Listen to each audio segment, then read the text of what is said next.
আসসালামু আলাইকুম। আজ আমরা কথা বলবো বাংলাদেশী নাগরিকদের জন্য ভারতীয় ভিসা সম্পর্কে সবশেষ তথ্য, নিয়ম, আপডেট এবং বর্তমান পরিস্থিতি নিয়ে।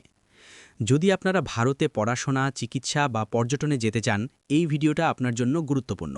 দর্শক, আমরা সাধারণত ভিসা নিয়ে কাজ করে থাকি। ভিসা রিলেটেড সকল আপডেট আমাদের এই চ্যানেলে পেয়ে যাবেন। সবার আগে আপডেট পাওয়ার জন্য অবশ্যই আমাদের এই ছোট্ট চ্যানেলটি সাবস্ক্রাইব করে পাশে থাকা বেল আইকনটি অন করে দিবেন।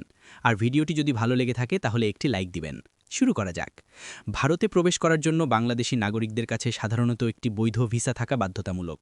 এছাড়া বিভিন্ন ভিসা টাইপ আছে, যেমন পর্যটক ভিসা, চিকিৎসা মেডিকেল ভিসা, স্টুডেন্ট বা শিক্ষার্থী ভিসা, ব্যবসা ভিসা ইত্যাদি। ভারতের ভিসা নীতি ও নিয়মগুলো ভারত সরকারের ইন্ডিয়ান ভিসা online.gov.in এর মাধ্যমে পরিচালিত হয়।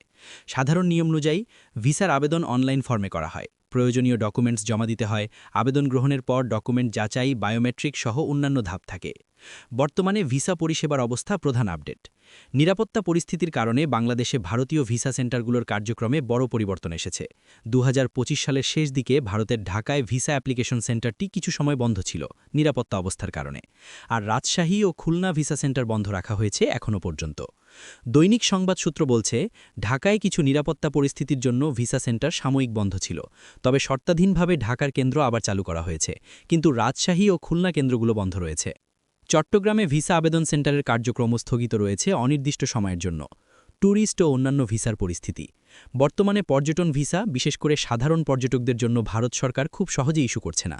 নিয়মিত পরিষেবা অনির্দিষ্টকালের জন্য স্থগিত থাকতে পারে, বিশেষ করে নিরাপত্তা পরিস্থিতির কারণে।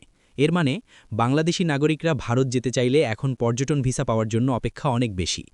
শুধুমাত্র জরুরি প্রয়োজন বা বিশেষ ভিসা, যেমন চিকিৎসা, স্টুডেন্ট, ওয়ার্ক এর ক্ষেত্রে আবেদন প্রক্রিয়া আবার খোলা হতে পারে, তবে তা সীমিত এবং কঠোর কন্ডিশনে। চিকিৎসা ভিসা এবং অনলাইন আবেদন। ভারতের চিকিৎসা ভিসা, মেডিকেল ভিসা, যারা ভারতে চিকিৎসা নেয়ার উদ্দেশ্যে যেতেন তাদের ক্ষেত্রে বেশি প্রাধান্য ছিল, কিন্তু নিরাপত্তা ও নিয়ন্ত্রণের কারণে এর পরিমাণ কমে গেছে। ই ভিসা বা অন অ্যারাইভাল ভিসা সুবিধা বাংলাদেশিদের জন্য সাধারণত না, অর্থাৎ আগে থেকে আবেদন করা প্রয়োজন হয়। চিকিৎসা ভিসার ক্ষেত্রে আবেদনকারীদের প্রয়োজন চিকিৎসা রিপোর্ট ও ডাক্তারির পরিকল্পনা, হাসপাতালে আমন্ত্রণপত্র, ব্যাংক স্টেটমেন্ট প্রভৃতি ডকুমেন্ট। ভিসা ফি এবং খরচ পরিবর্তন। ভিসা ফি বাংলাদেশি নাগরিকদের জন্য প্রক্রিয়াকরণ ফি পূর্বে ছিল কম, ৮২৪ টাকা পর্যায়ে, কিন্তু ২০২৫ সালের আগস্ট থেকে তা প্রায় দ্বিগুণ হয়ে প্রায় ১৫০০ টাকা করা হয়েছে। সাধারণত ভারত সরকারের পোর্টালে কোনো সরকারিভাবে ভিসা ফি ইন্ডিয়া চার্জ করে না, কিন্তু সেন্টার সার্ভিস বা প্রসেসিং চার্জ থাকে। কী ধরনের ভিসায় কী শর্ত আছে? সাধারণ ভিসার ধরনগুলো: ট্যুরিস্ট ভিসা, পর্যটন, পরিবার দেখা; স্টুডেন্ট ভিসা, শিক্ষার্থীরা; ওয়ার্ক ভিসা, চাকুরি বা কাজ; ব্যবসা ভিসা, মেডিকেল ভিসা, চিকিৎসার জন্য। প্রত্যেক ভিসার স্বতন্ত্র ডকুমেন্ট দরকার হয়, যেমন পাসপোর্ট, ছবি, ব্যাংক স্টেটমেন্ট ইত্যাদি। এবং ভারতের ফরেনার্স রেজিস্ট্রেশন অফিস আছে, যেখানে দীর্ঘমেয়াদী ভিসা নিয়ে পৌঁছালে ১৪ দিনের মধ্যে নিবন্ধন করাতে হয়। ক্লিয়ারেন্স ও নিরাপত্তা প্রশ্ন। নিরাপত্তা পরিস্থিতি। বর্তমানে নিরাপত্তার কারণে কিছু ভিসা সেন্টার বন্ধ, যেমন রাজশাহী ও খুলনা। এটা ভারতের কূটনৈতিক সিদ্ধান্তের একটি অংশ। পরিষেবা বাধাগ্রস্ত হচ্ছে সাময়িক কারণে। এছাড়া কিছু জায়গায় ফের শুরু করা হয়েছে, ঢাকায়। পাশাপাশিভাবে যা হতে পারে ভবিষ্যতে। সম্ভাব্য আপডেটগুলো: ভারত সরকার পরিস্থিতি পর্যালোচনা করে ধাপে ধাপে কিছু কেন্দ্র আবার খুলতে পারে। অনলাইন ও ই ভিসা সংক্রান্ত শর্ত আরও ডিজিটাল হতে পারে। স্থায়ী সম্পর্ক উন্নত হলে সাধারণ পর্যটক ভিসা পুনরায় স্বাভাবিক হতে পারে।